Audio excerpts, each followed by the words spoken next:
¿Te has preguntado alguna vez qué sucede cuando la dignidad de una mujer humilde cambia el destino de una de las familias más poderosas de Madrid?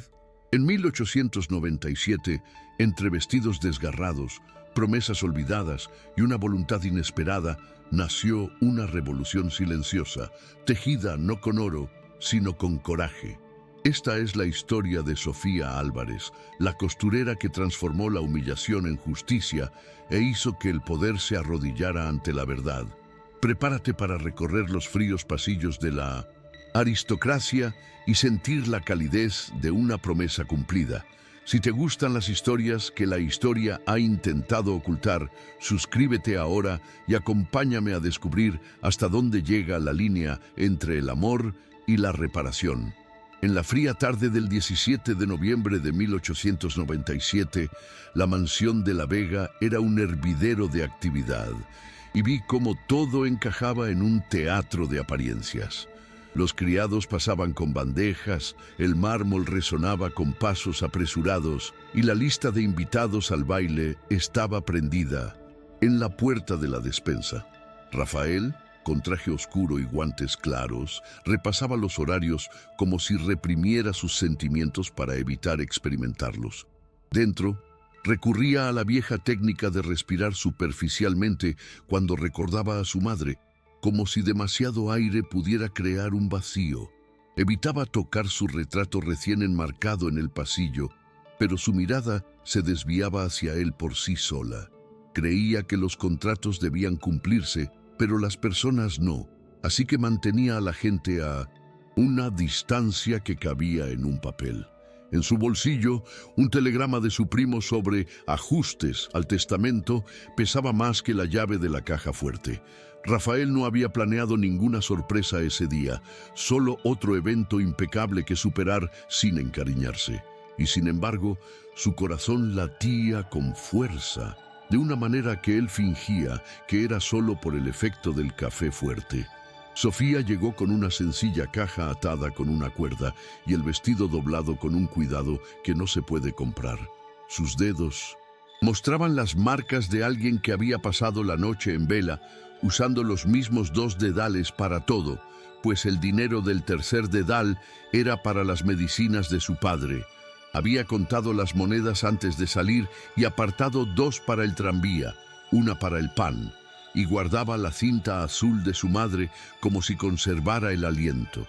En la puerta lateral de la mansión, un criado le midió la ropa como si midiera un problema, y aún así, ella le dio las gracias y entró.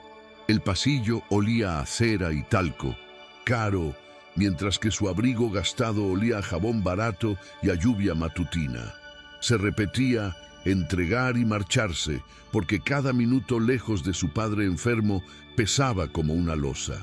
El vestido era perfecto, ajustado a la cintura, con una puntada invisible en el dobladillo, y lo sabía no por orgullo, sino por necesidad. Aún así, se recogió el pelo de nuevo, enderezó la postura y respiró como pidiendo permiso a su propio miedo. Lo que no sabía era que aquel pasillo, a aquella hora, reuniría todo lo que le faltaba y todo lo superfluo en su vida.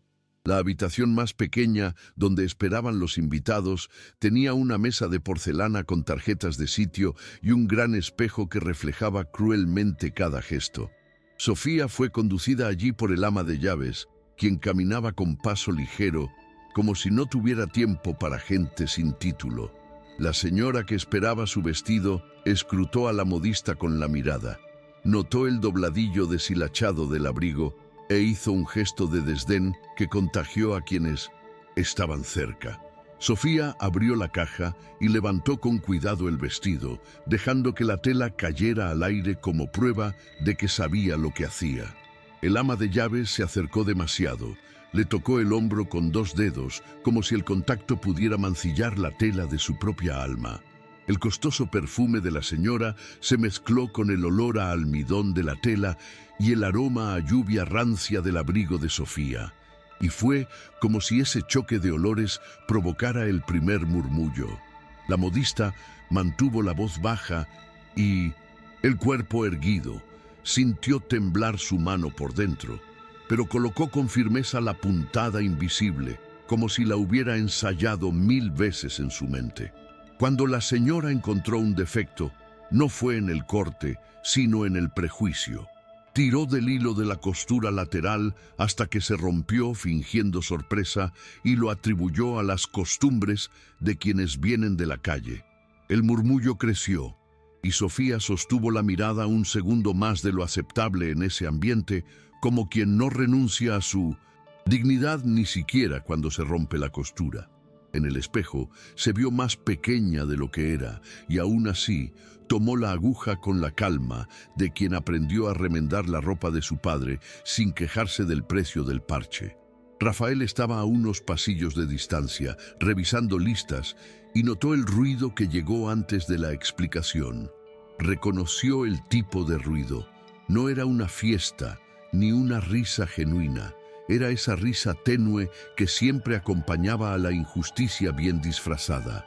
Su cuerpo reaccionó antes de que pudiera cumplir su voluntad. Apretó la mandíbula y sintió una opresión en el pecho, igual que cuando recordaba el velorio de su madre. Había un retrato de ella en esa ala del salón y solía evitar pasar frente a él, pero ahora era inevitable. El marco parecía haberse vuelto más pesado.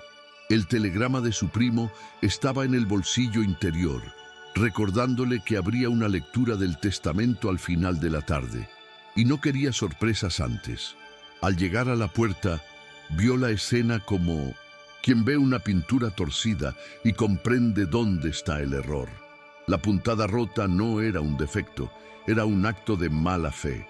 Sofía respiraba con dificultad, pero sus manos trabajaban metódicamente, quitando el hilo, hilvanándolo de nuevo y sacando la cinta azul doblada del estuche, solo para recordarse que aún llevaba a su madre consigo. Rafael, que siempre había creído que todo se resolvía con una firma, se dio cuenta de que una pluma no bastaba en esta ocasión. Tenía que tomar partido ante la mirada de todos. Un sirviente anunció desde el pasillo principal que el notario estaba listo y que la firma tendría lugar en breve en la sala de la lámpara. Sofía guardó la cinta, remató la costura con un nudo que solo los que han aprendido a base de prueba conocen, y caminó por aquel pasillo como quien cruza un campo minado, sabiendo exactamente dónde pisar. En la sala de la lámpara de araña, el aire parecía impregnado de perfume y expectación.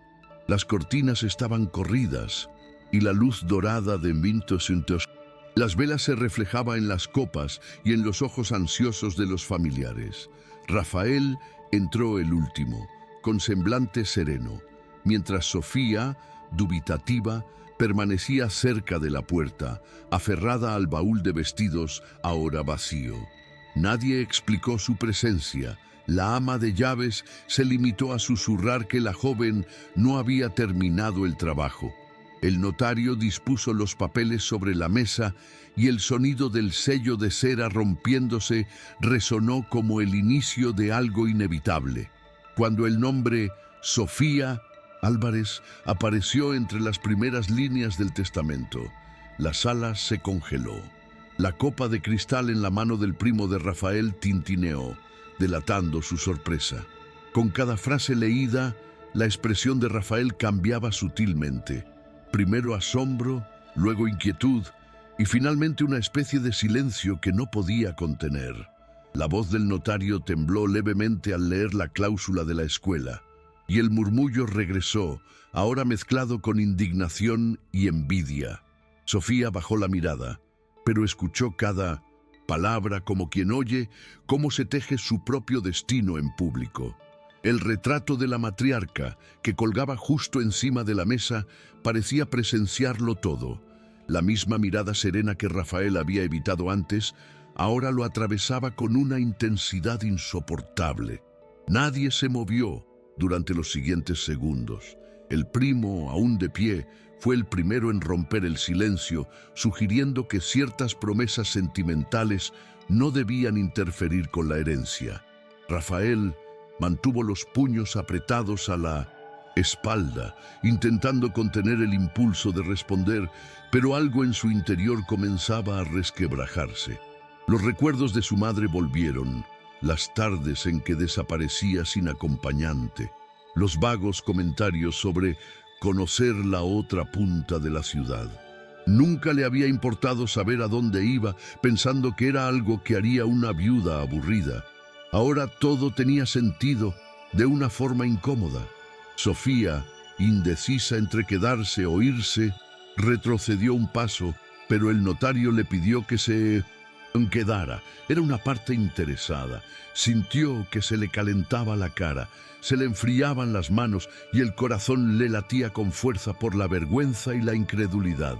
Su primo susurró algo sobre comedia social y el sonido le atravesó el pecho a Rafael como un viejo insulto. La herencia no era lo que más le pesaba en ese momento, era el reflejo de su madre en él, lo que ella veía y él fingía no ver. Y en medio de todo ese lujo y burla, Rafael se dio cuenta de que la humillación de Sofía era, en realidad, un espejo de la culpa que él había cargado durante años. La lectura terminó, pero nadie parecía dispuesto a irse. El notario recogió los papeles, se secó el sudor de la frente y evitó mirar a Rafael, consciente de que la cláusula desataría una tormenta. El primo se acercó con esa sonrisa que mezclaba ironía y amenaza, diciendo en voz baja que la familia necesita protegerse de sentimentalismos peligrosos. Rafael respondió solo con la mirada, fría, directa, pero sin su habitual convicción. Sofía, aún de pie cerca de la puerta, se sentía como un respiro, una inquietud que todos querían borrar. Pero algo en su interior le decía que no huyera, que no agachara la cabeza, como hacía siempre que la trataban como a nadie. Recordó a su madre las historias sobre la bondad de la señora de la Vega, una mujer que no olvidaba lo que veía, decían en el barrio, y ahora comprendía que aquella vieja promesa, hecha un día caluroso cuando se desmayó, no era olvido, sino una semilla sembrada en silencio. Aún así, Sofía solo quería desaparecer de allí, volver a casa, cuidar de su padre, coser en paz. Pero el destino tiene una cruel costumbre de forzar a aflorar el coraje cuando no hay otra opción. Esa noche, Rafael no fue al baile. Se quedó en su despacho solo, con la botella de vino que nunca abría sin compañía. Las llamas de la chimenea se reflejaban en el cristal de la estantería y en el retrato de su madre. Su rostro parecía más vivo que nunca, y se preguntó cuántas veces habría ignorado sus intenciones, creyendo saber lo que era correcto. El reloj dio las 12 y aún no sabía si se trataba de una maldición o de una última voluntad. Sobre la mesa, el testamento abierto. La letra pequeña de la cláusula parecía palpitar, casi respirar. Coadministración, salario justo, vivienda. Palabras que nunca antes había usado juntas en un mismo párrafo.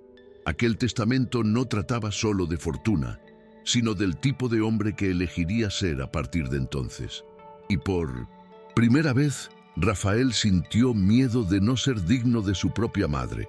A la mañana siguiente, el periódico de la ciudad ya mencionaba discretamente lo sucedido. Cláusula inusual en una herencia nobiliaria. Rafael leyó la nota con amargura. Sabía que la aristocracia devoraba los escándalos como si fueran un postre. Su primo, más rápido que la decencia, ya difundía versiones convenientes sobre una costurera oportunista que sedujo a la matriarca con historias de miseria. Rafael no respondió, pero ordenó que se retiraran las invitaciones al baile y canceló la cena de negocios de esa semana. En el fondo, necesitaba silencio para comprender lo que esa mujer, Sofía, representaba en realidad. No se trataba de ella en sí, sino de la incomodidad que le provocaba. Una mujer pobre, en igualdad de condiciones, en un documento familiar, era una grieta en el muro perfecto que siempre había protegido. Mientras tanto, Sofía intentaba cruzar la ciudad con el corazón apesadumbrado y la mente desorganizada.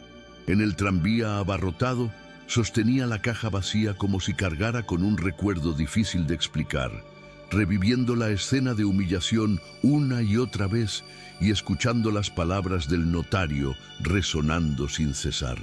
De camino, pensó en su padre, en la medicina y en cómo el mundo parecía jugar a juzgar a las personas por la ropa que llevan. El barrio de Sofía olía a pan y carbón quemado, un marcado contraste con el perfume empalagoso de la mansión. Los vecinos la esperaban en la puerta, curiosos, ya sabiendo que algo importante había ocurrido. No dijo nada, solo que había sido un día agotador y que necesitaba descansar. Entró, cerró la puerta y el silencio de la casa la dejó exhausta. Su padre dormía, tosiendo en sueños, y ella se arrodilló a su lado con la caja aún en brazos. Dentro, entre hilos y alfileres, encontró un trozo de papel olvidado, una etiqueta de prueba, escrita a mano con tinta azul. La letra era la de su matriarca y decía, para Sofía, con gratitud. Las lágrimas brotaron antes de la sorpresa y guardó la nota en el estuche azul, como si sellara un secreto entre generaciones. Esa noche se quedó dormida sentada, sin saber que su destino ya estaba ligado a otro nombre, sin vuelta atrás. Al otro lado de la ciudad, Rafael no dormía. Cada hora se levantaba de su sillón, caminaba hasta la ventana y regresaba. Los sirvientes ya sabían que, cuando estaba así, no debían llamar a la puerta ni servirle nada. Sobre la mesa, el retrato de su madre permanecía como testigo silencioso. Recordaba las veces que ella hablaba de respetar a quienes hacen con sus manos lo que otros solo saben ordenar. En aquel entonces se reía, encontrando humor en su ingenuidad, y ahora se avergonzaba de esa risa. La cláusula escolar, antes absurda, comenzaba a tomar forma en su mente como una oportunidad que quizá fuera su última posibilidad de arreglar algo. Pero estaban su primo, el abogado, los accionistas, todos observando. Rafael sabía que si seguía adelante con la idea, perdería un valioso apoyo y tal vez parte del imperio heredado. Aún así, el miedo a la ruina parecía menor que el peso de seguir siendo el hombre que siempre había sido. La dirección de Sofía. El mayordomo lo miró asombrado, pero no preguntó nada. Rafael fue al barrio sin escolta, algo impensable para alguien de su posición. Las calles eran estrechas, los adoquines aún húmedos por la lluvia matutina. Niños jugaban descalzos y una mujer colgaba sábanas blancas de una cuerda improvisada.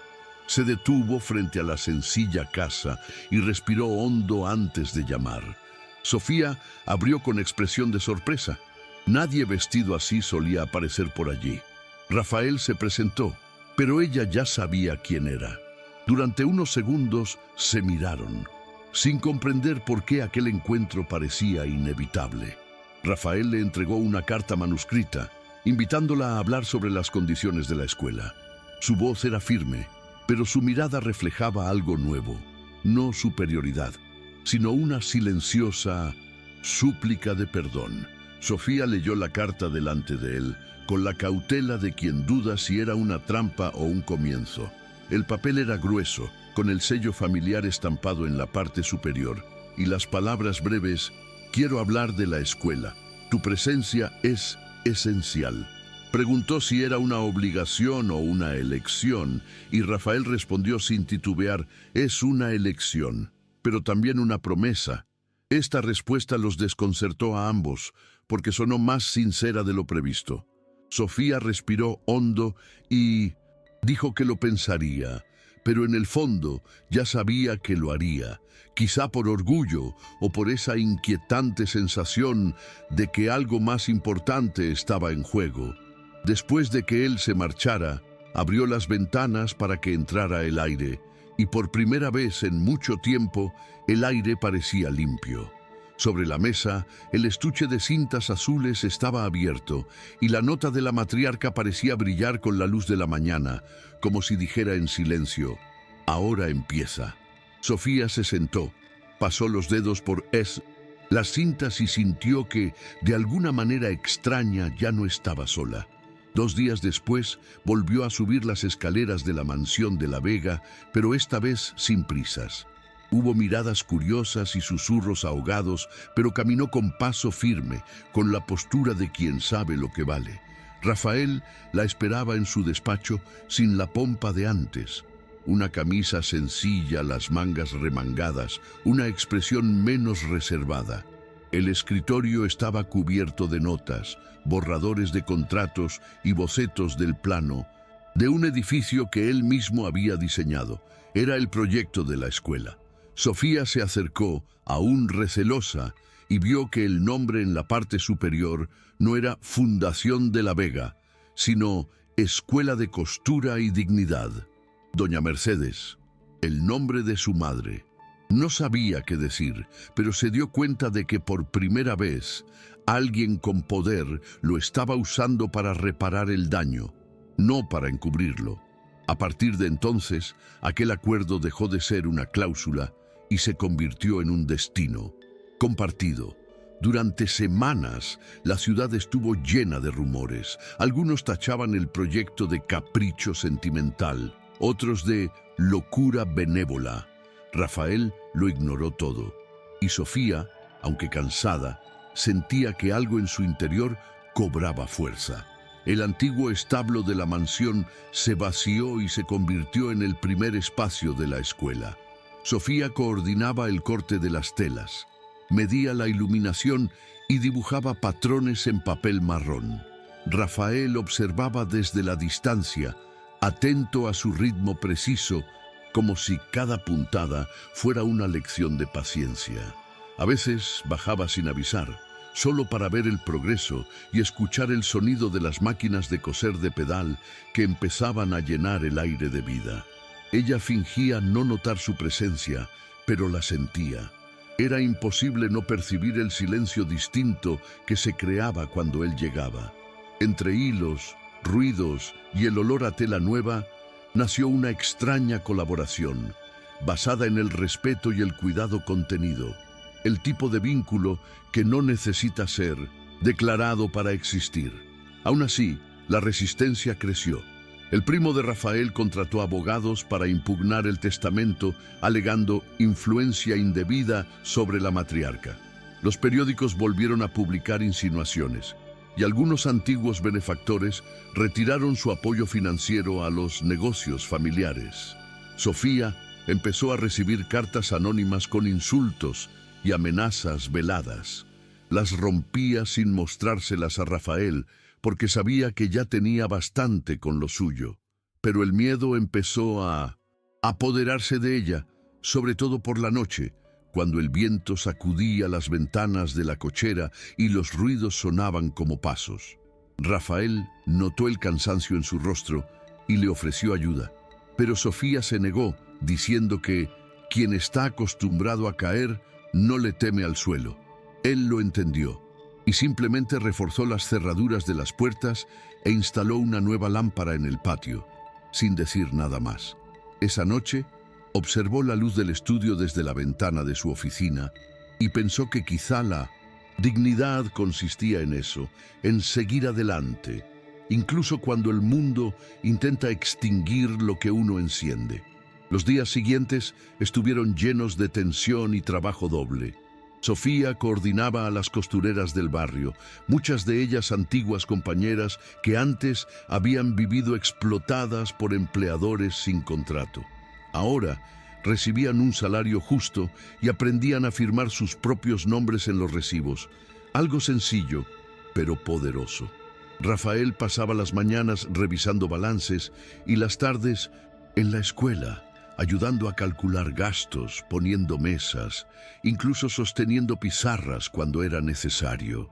Los sirvientes de la mansión observaban, sin comprender a aquel hombre que siempre había vivido aparte, ahora cubierto de polvo y serrín.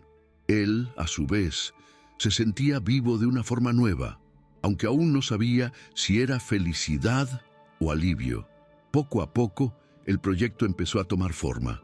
paredes encaladas, máquinas alineadas y el sonido de los pedales resonando como un corazón latiendo con firmeza. Sofía, incluso agotada, sonreía, no porque todo estuviera resuelto, sino porque por fin algo tenía sentido.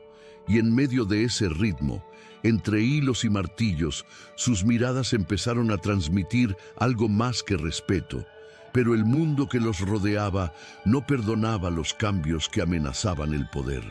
Una mañana, el abogado de su primo se presentó con un sobre sellado, insinuando que el testamento quedaría suspendido hasta una revisión judicial posterior. Rafael lo recibió sin alzar la voz, solo con esa mirada que siempre hacía retroceder a los hombres más fuertes. Sofía observaba la escena en silencio, con el corazón acelerado y las manos sudorosas. Cuando el hombre se marchó, Rafael permaneció inmóvil durante largos minutos, mirando al suelo, hasta que dijo con calma: «Van a intentar quebrarme por dentro». Sofía respondió sin pensar: «Entonces hablemos de la parte que no se doblega». Él levantó la vista y por primera vez sonrió, una sonrisa cansada pero sincera. En ese instante comprendieron que estaban del mismo lado de la línea y que lo que les esperaba no sería solo una disputa legal, sino una prueba de fe y resistencia. Las semanas se convirtieron en un campo de batalla silencioso. Los proveedores empezaron a retrasar las entregas alegando pedidos prioritarios. Algunos alumnos abandonaron los estudios por miedo a represalias. Otros se quedaron diciendo que la escuela valía la pena, a pesar de la vergüenza. Rafael llegó a ser visto como un traidor por su propia clase, y las invitaciones a cenas y reuniones desaparecieron. Pero parecía no importarle, como si esa pérdida fuera el precio justo por haber visto finalmente lo que antes había ignorado. Por las noches, leía informes a la luz de las velas mientras Sofía revisaba patrones, y entre papeles y agotamiento existía una complicidad tácita. Ambos sabían que todo podía derrumbarse en cualquier momento, y quizá era precisamente esa fragilidad lo que daba valor a lo que estaban construyendo. Sofía a veces lo observaba, notando que su rigidez se había transformado en algo más humano.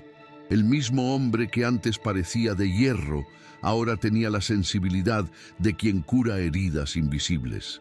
Y Rafael, sin admitirlo, empezó a comprender que no solo estaba cumpliendo una promesa a su madre, sino que estaba alcanzando su propia redención. En ese estudio, descubrió lo que realmente costaba caro: el derecho a dormir en paz. Una tarde, una fuerte tormenta azotó Madrid. El techo de la cochera empezó a derrumbarse y las costureras se apresuraron a salvar las máquinas. Sofía, en medio del tumulto, resbaló al intentar sujetar un rollo de tela y cayó, lastimándose el brazo.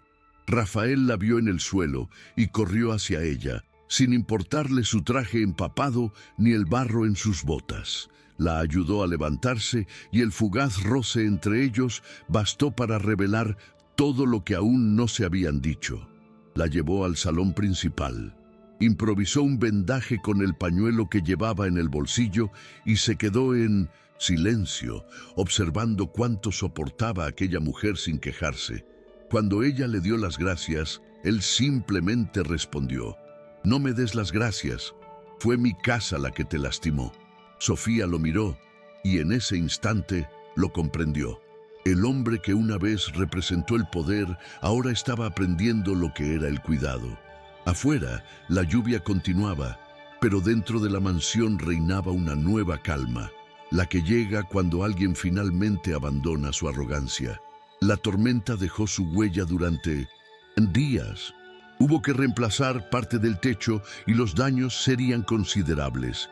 El primo de Rafael aprovechó para difundir que la escuela era una carga insostenible y que la fortuna de los de la Vega se estaba malgastando en caridad inútil. Algunos antiguos inversores retiraron sus fondos y el abogado de la familia sugirió discretamente negociar una salida elegante, vender el edificio, cancelar el proyecto y pagar una indemnización a Sofía. Rafael escuchó en silencio, luego se levantó y simplemente dijo: «La promesa de una madre no se negocia».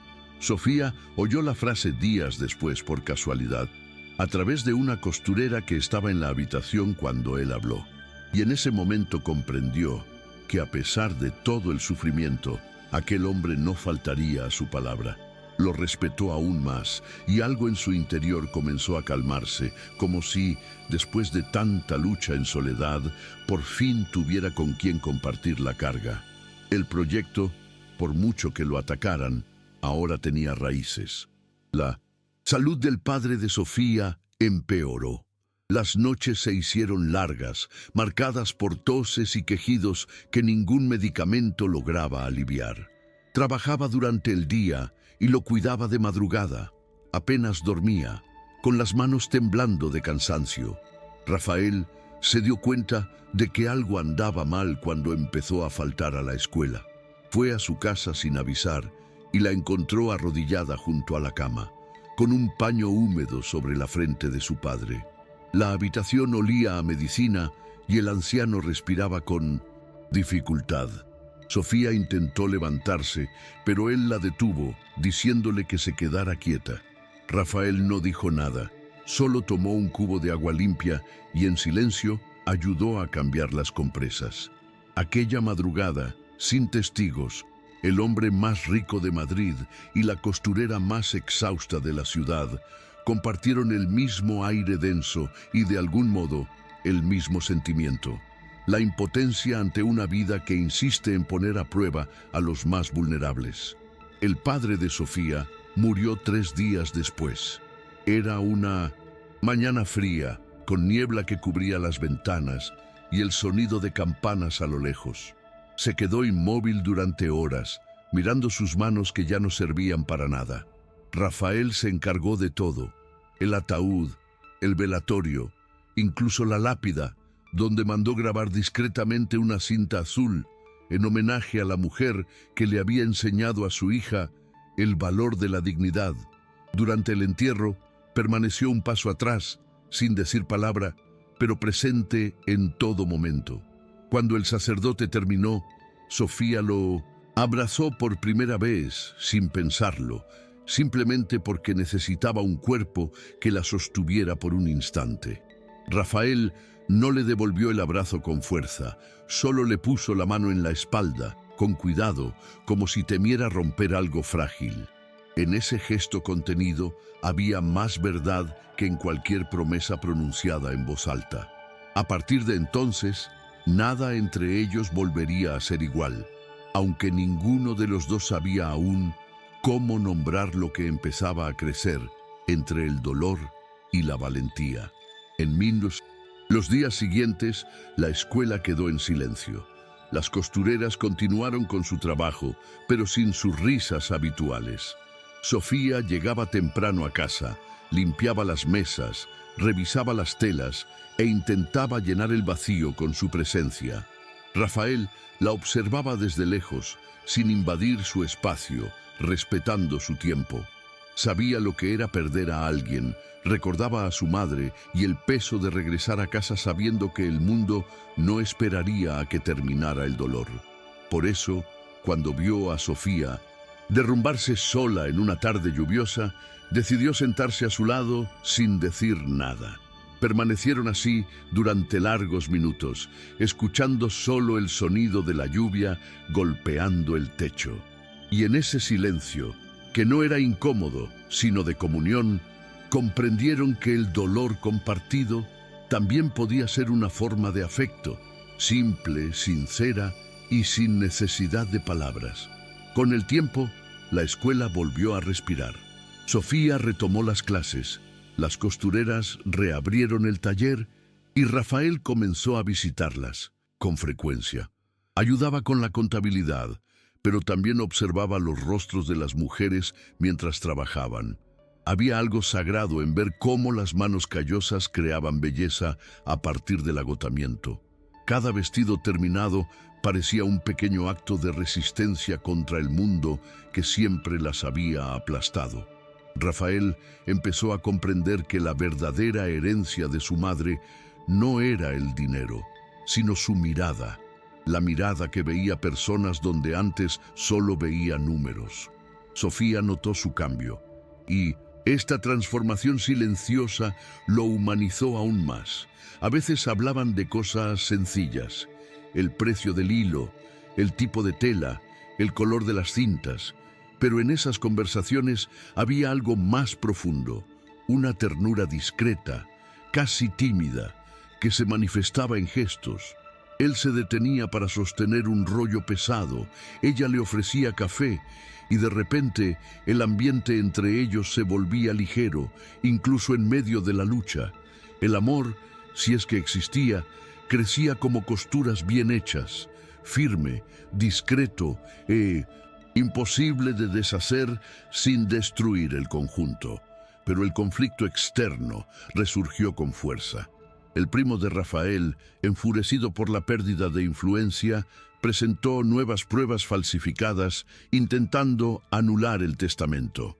Esta vez incluía cartas falsas, supuestamente escritas por Sofía a la matriarca, pidiendo ventajas y protección. El escándalo se extendió por toda la ciudad, y la prensa trató el caso como una traición y una farsa. Sofía lloró en silencio, sintiéndose insignificante, una vez más ante un mundo que disfrutaba aplastando a los desfavorecidos. Rafael, a diferencia de antes, no dudó. Ordenó que se reunieran los documentos originales, convocó a testigos y exigió una audiencia pública. «Oirán la verdad de mi propia boca», dijo. Y así lo que comenzó como un gesto de reparación se convirtió en una guerra declarada contra el orgullo y las mentiras. En la víspera de la audiencia, miró el retrato de su madre y murmuró: «Si fracaso, que al menos sea en el intento de honrarte». El día de la vista amaneció frío, con un viento gélido que azotaba las calles de Madrid. Sofía llevaba su mejor vestido sencillo y se recogió el pelo con una cinta azul de su madre. Rafael pasó la noche repasando documentos, pero lo que realmente le daba fuerzas era su decisión de no ceder. La sala estaba abarrotada. Periodistas, curiosos y miembros de la alta sociedad, todos expectantes ante el espectáculo. El primo, seguro de sí mismo, llegó rodeado de abogados y con sonrisas fingidas. Cuando el juez anunció el inicio de la sesión, el silencio se hizo ensordecedor. Primero se presentaron las cartas falsificadas, y el primo habló con arrogancia de inyecciones por lástima y mujeres astutas que se aprovechan de corazones frágiles. Sofía mantenía la mirada fija en el suelo, sintiendo cómo le ardía la cara, pero negándose a llorar.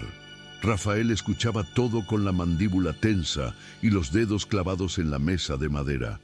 Con cada palabra falsa sentía crecer el peso de todos los años en que había sido cómplice de la misma injusticia que ahora lo avergonzaba. Cuando le tocó el turno a la defensa, Rafael se puso de pie. No leyó notas, no consultó abogados, habló de memoria y con conciencia. Dijo que la fortuna familiar se había forjado explotando a personas que nunca fueron escuchadas. Dijo que su madre, al conocer a Sofía, había comprendido lo que él había aprendido durante toda su vida, que la dignidad no es un favor, sino una reparación. Mientras hablaba, toda la sala pareció contener la respiración, e incluso el juez dejó de escribir por unos instantes. Finalmente, Rafael miró a Sofía y declaró: «Aunque me quiten la herencia, cumpliré mi promesa, porque ahora también es mi promesa». Un murmullo recorrió la sala, una mezcla de asombro y respeto. Sofía se puso de pie, abrió el estuche de cintas y sacó la nota original de la matriarca, cosida al dobladillo del viejo chal. Las palabras estaban allí, intactas. La promesa es la línea que une. Lo que el el dinero separa. Y en ese instante, la verdad habló más fuerte que cualquier papel timbrado. El juez pidió silencio y durante unos segundos nadie respiró. Leyó la nota lentamente, como si comprendiera el peso de cada palabra. El primo intentó reaccionar, diciendo que el documento podía ser falso, pero la emoción en el rostro de Rafael desarmó cualquier argumento. El juez golpeó entonces el mazo y declaró válido el testamento, reconociendo la autenticidad de la nota y la buena fe de Sofía. La sala se dividió. Algunos aplaudieron discretamente, otros se marcharon indignados. Rafael permaneció de pie, mirando al suelo, como si necesitara confirmar que aquel momento era real. Sofía respiró hondo y por primera vez desde el principio de todo, sintió que el aire volvía a llenarla. Afuera, el frío de Madrid parecía menos cruel. El primo, derrotado, pasó junto a ellos sin mirarlos, murmurando algo sobre traiciones familiares. Pero Rafael no respondió. Simplemente se puso el sombrero y le ofreció el brazo a Sofía para que se marchara. Fue el gesto más sencillo y simbólico imaginable. El hombre que una vez representó el poder, ahora caminaba junto a quien le había enseñado lo que nunca supo. En los días siguientes, la historia se extendió por toda la ciudad. Algunos la llamaron un escándalo, otros un milagro legal. Pero para quienes vivían en los callejones y talleres fue una señal de esperanza.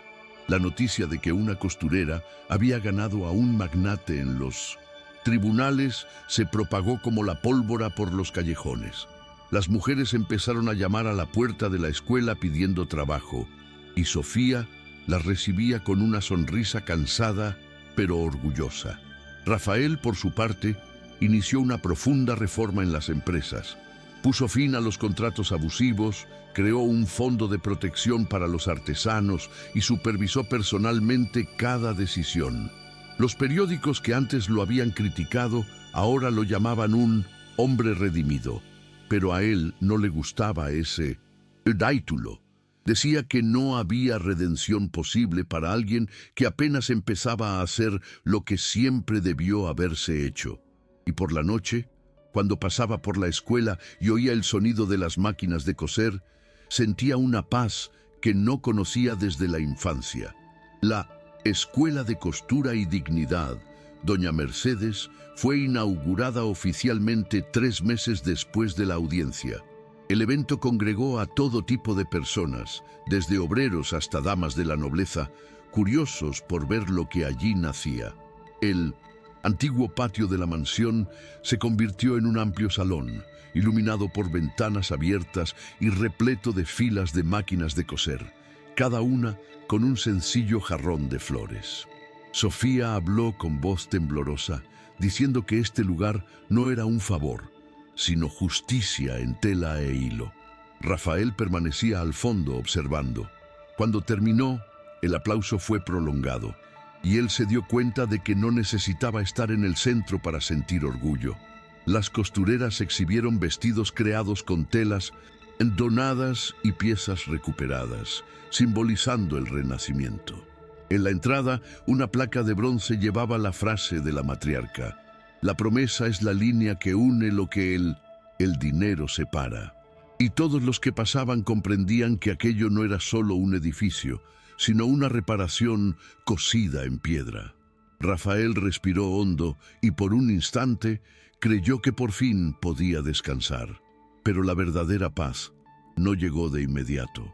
Aún había resistencia, rumores y miradas furtivas en recepciones y clubes.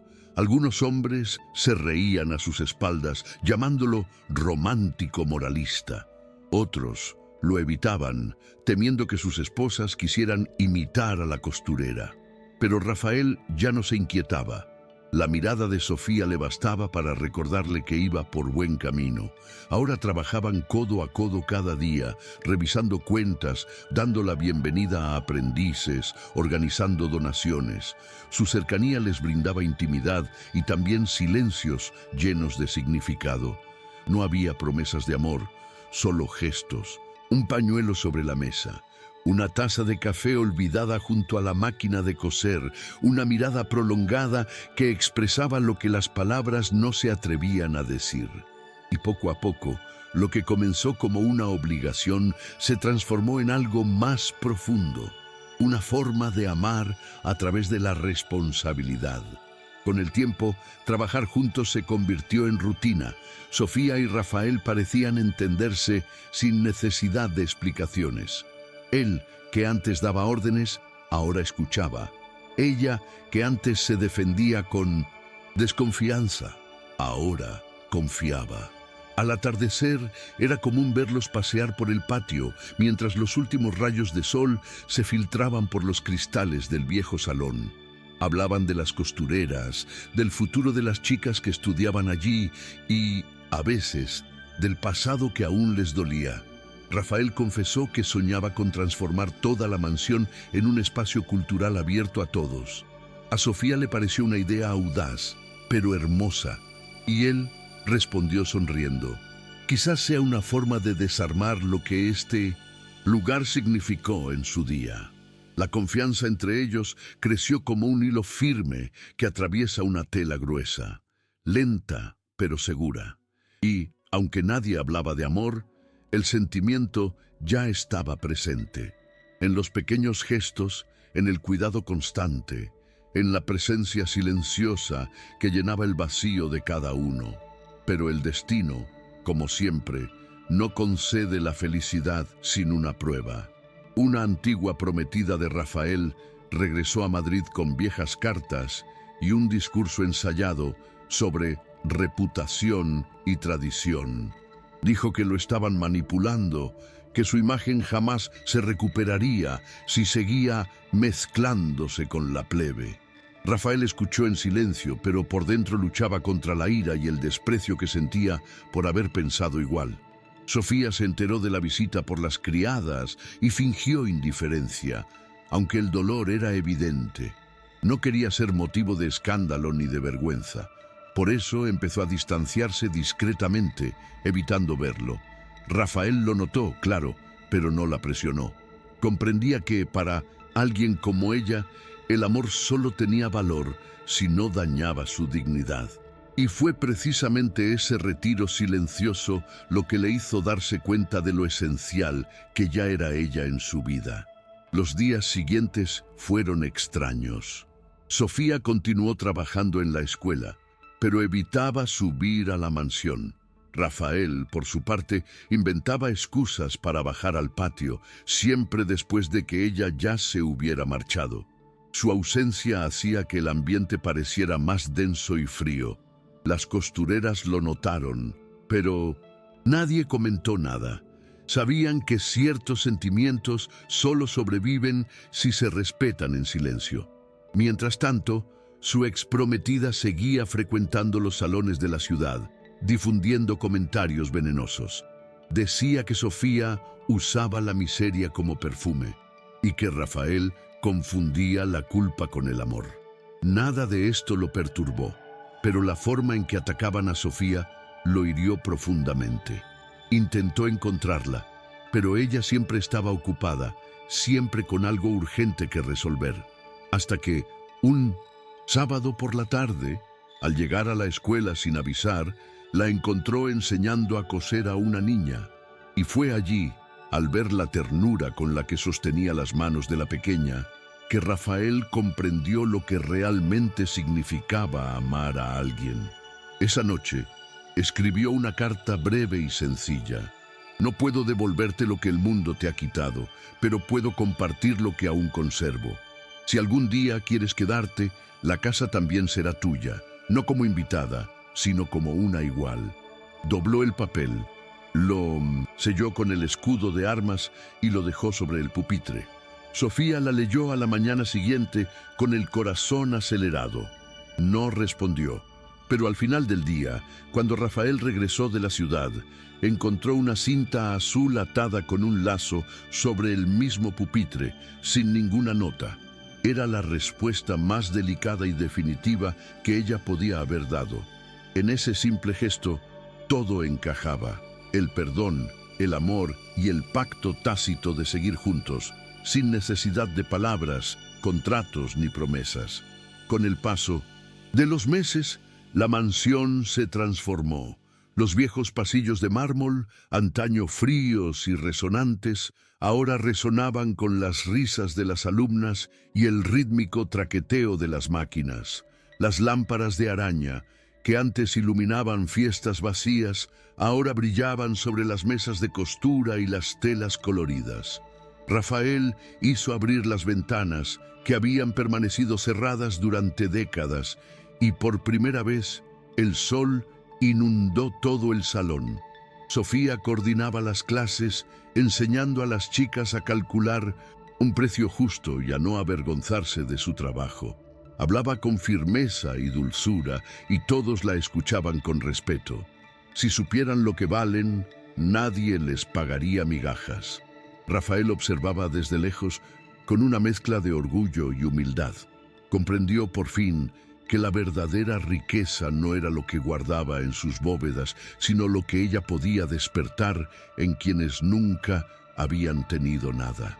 La mansión, otrora símbolo de distancia y poder, ahora respiraba como un organismo vivo, y su corazón latía al ritmo de las manos que la crearon.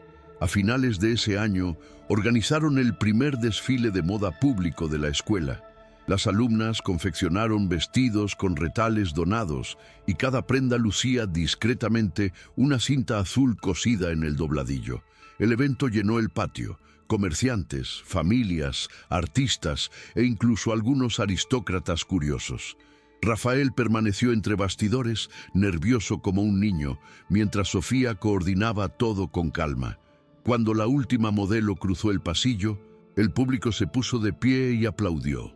Muchas de las mujeres presentes lloraron, algunas porque se reconocieron en aquellas costureras, otras porque comprendieron lo que simbolizaba aquella cinta azul. Sofía les dio las gracias con la voz entrecortada y, sin planearlo, miró a Rafael entre la multitud. Él sonrió discretamente, y en ese breve instante de silencio, ambos supieron que habían creado algo que perduraría más allá de sus vidas.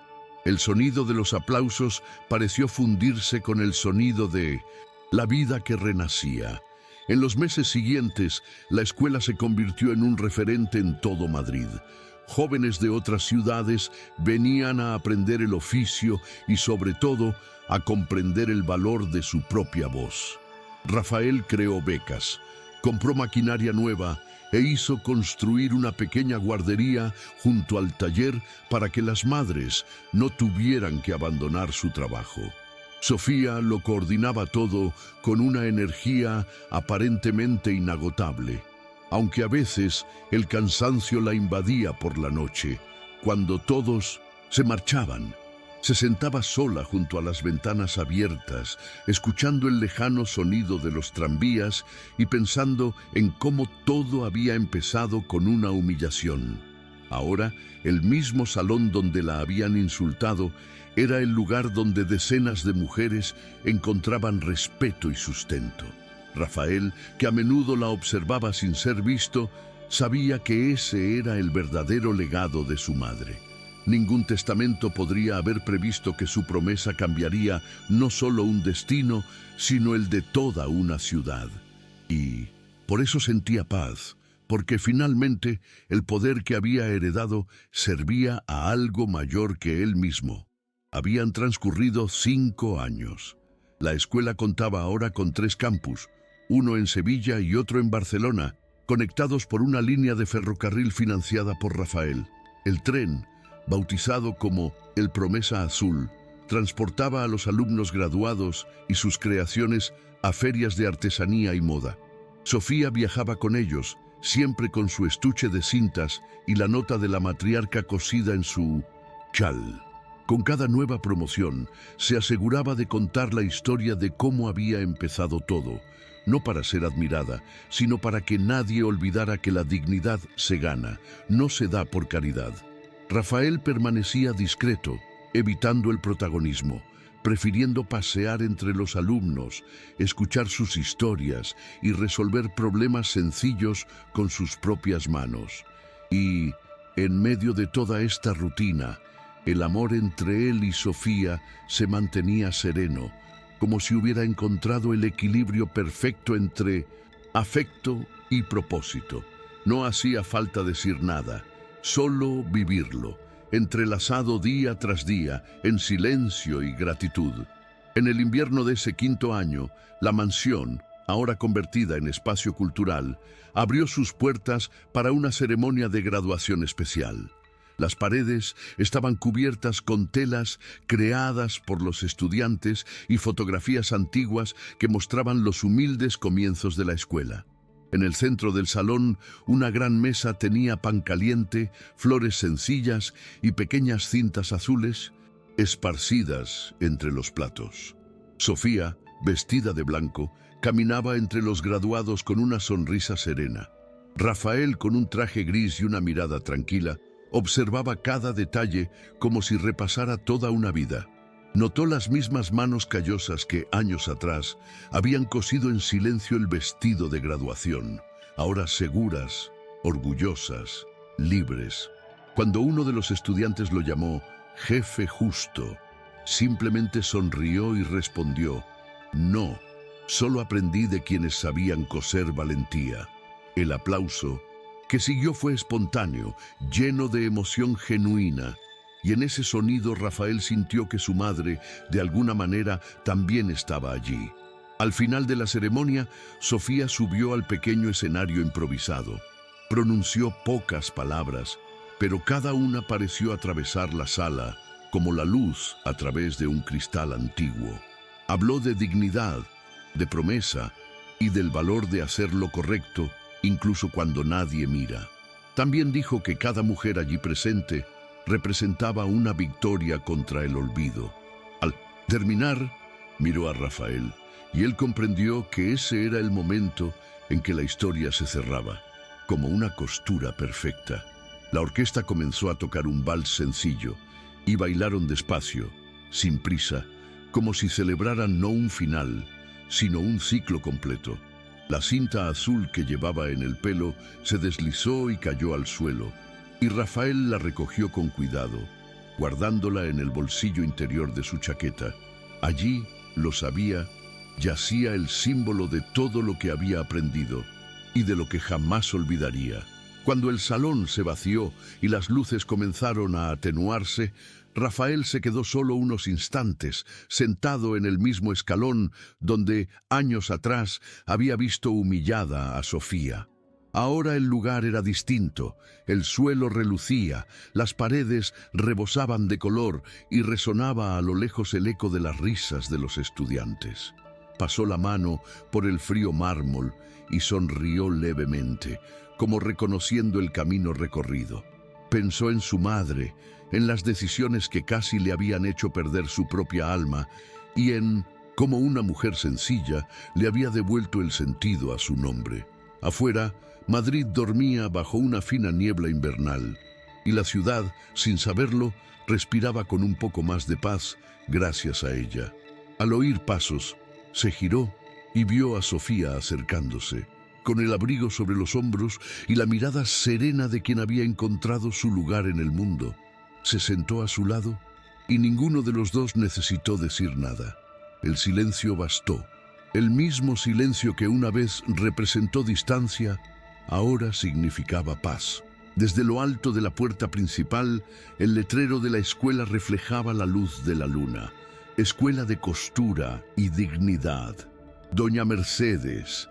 La cinta azul ondeaba levemente con la brisa, como si aún conservara el aliento de la mujer que había tejido todas esas vidas.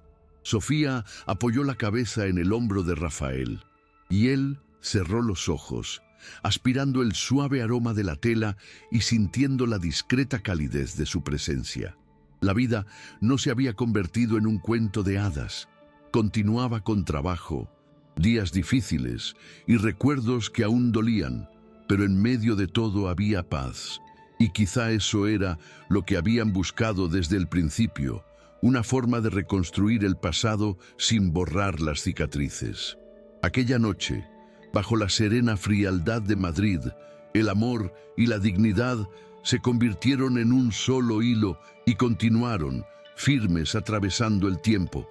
Al final, la escuela que nació de la humillación se convirtió en un símbolo de dignidad y demostró que el poder no se mide en oro, sino en valentía.